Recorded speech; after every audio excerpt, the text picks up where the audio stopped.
La hausse du chômage en France a enregistré une évolution alarmante entre le 3e et le 4e trimestre 2024. Cette augmentation représente la plus forte remontée du chômage en une décennie, si l'on exclut la crise du Covid.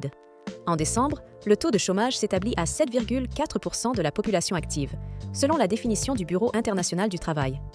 Les nouvelles inscriptions à France Travail montrent que la situation est particulièrement difficile pour ceux qui sont inscrits depuis moins de 3 mois.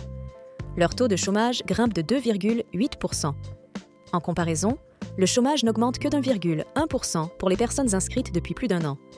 Cette hausse s'explique en partie par la fin des contrats de travail liés aux Jeux olympiques, mais également par une instabilité politique qui amène les entreprises à plus de prudence.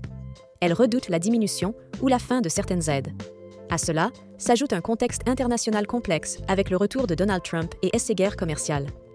Parallèlement, Emmanuel Macron s'apprête à faire des annonces importantes depuis le musée du Louvre. Son discours, prévu devant la Joconde, devrait porter sur l'avenir du musée et la nécessité de travaux de rénovation. La direction du Louvre a récemment exprimé son inquiétude concernant la vétusté du bâtiment. Les travaux, estimés à plusieurs centaines de millions d'euros, pourraient s'étendre de 10 à 15 ans, sans fermeture du musée selon certains médias.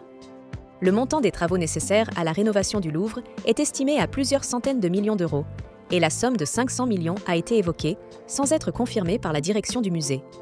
Le financement de ces travaux pose question. Merci d'avoir regardé cette vidéo, n'hésitez pas à vous abonner.